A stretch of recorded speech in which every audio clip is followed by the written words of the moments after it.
now. Okay, so what we're going to do is just go through all the key joints of the horse's body, just to see if there's any discomfort. And there's a tiny bit just behind his ear on this side. I'm going to check the jaw. A little bit uncomfortable in there. So a lot of his tension is held in the right side underneath his jaw.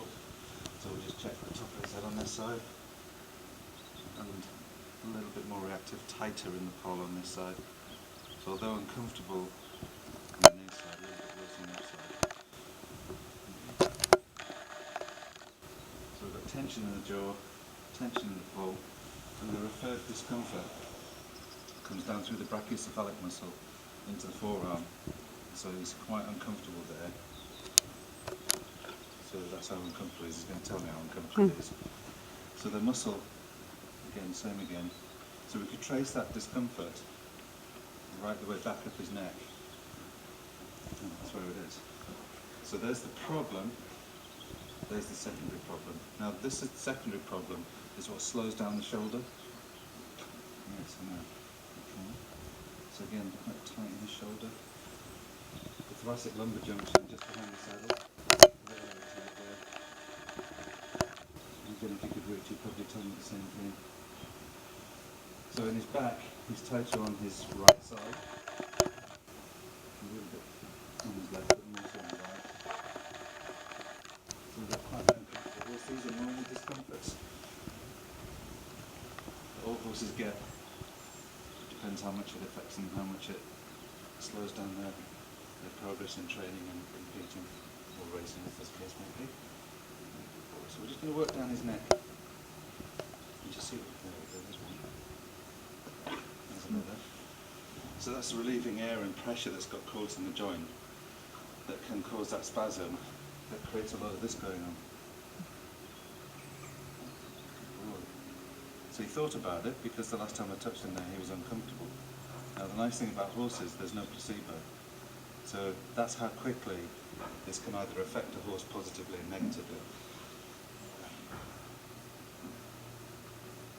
So things are changing very quickly. So the horse is very quick to let you know whether you're doing the right thing or not, because they're the judge of what you're up to.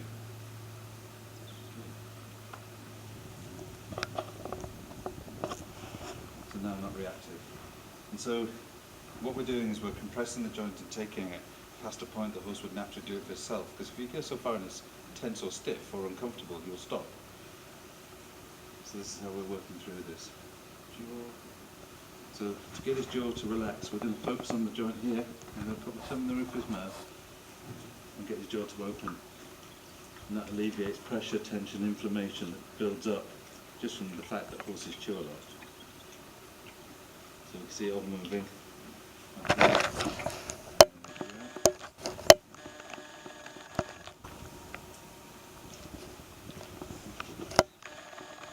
get used to moving it. I'm just going to take it a little bit further. Again.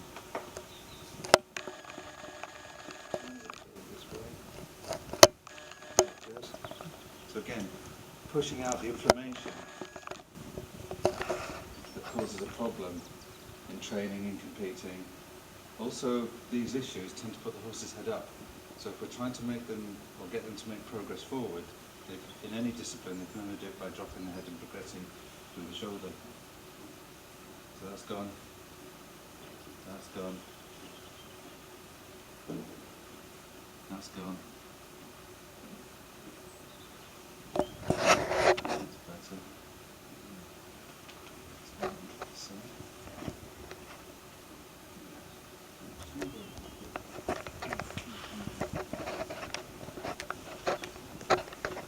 So again, just get that pressure on his neck.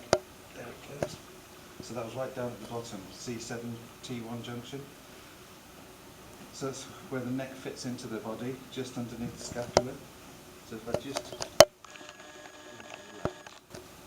you can actually get your hand in behind the scapula. There we go.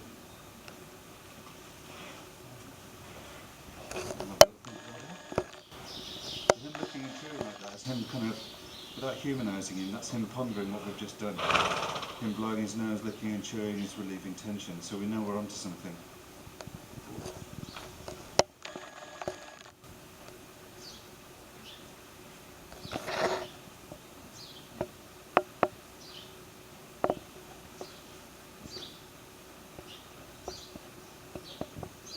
So we're always testing.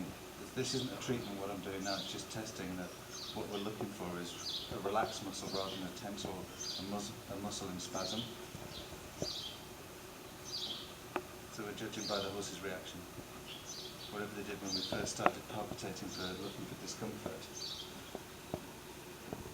See this goes behind the saddle now, it's getting more eating. This spasm up in his back that really will affect how a horse gallops. That's going away because we're dealing with the front end. He's actually looking like he would go to sleep, whereas before, especially here, he's swinging his head round behind, getting quite agitated. So it isn't really that it's always painful, it's an agitation that distracts them away from the job that they need to do. And this is the same for dressage horses, show jumpers, event horses, horses running national hunt, and race horses on the flat. And that really does stop a horse opening up, so that's good.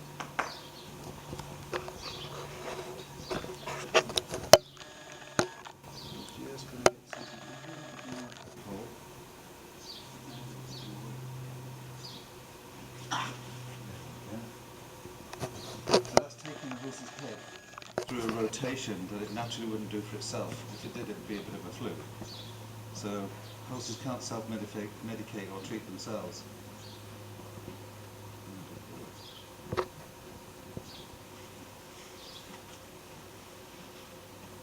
So all the areas that were under palpitation,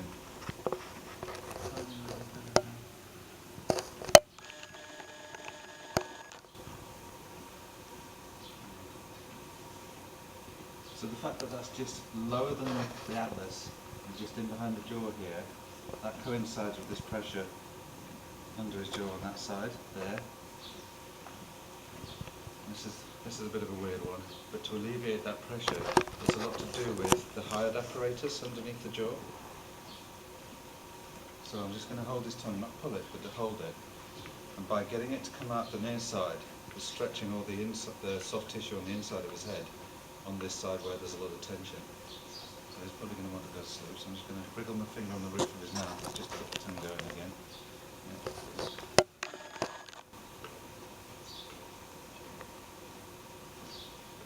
And so this was the side that had a lot more tension in it when we actually treated the TMJ, temporomandibular joint, with my fingers touching his skull now.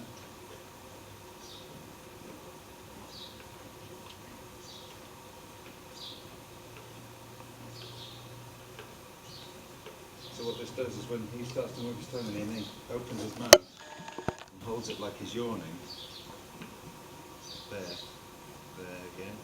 So when he holds that like he's yawning, that releases all the tension just in behind the back of the jaw.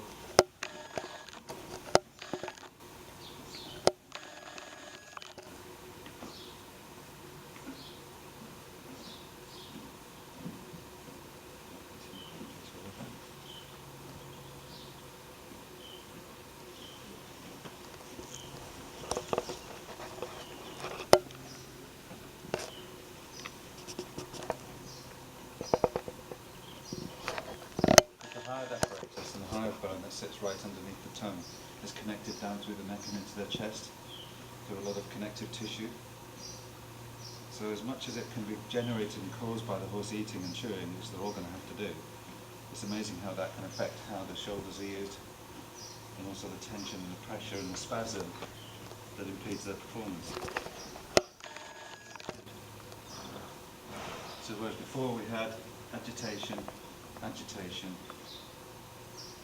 little bit of agitation, but this side, very agitated about putting pressure on the brachiocephalic muscle where it attaches into the forearm, and that will slow down the shoulder. Good. So now he's not wincing or pulling any faces at us. That's putting it all up in.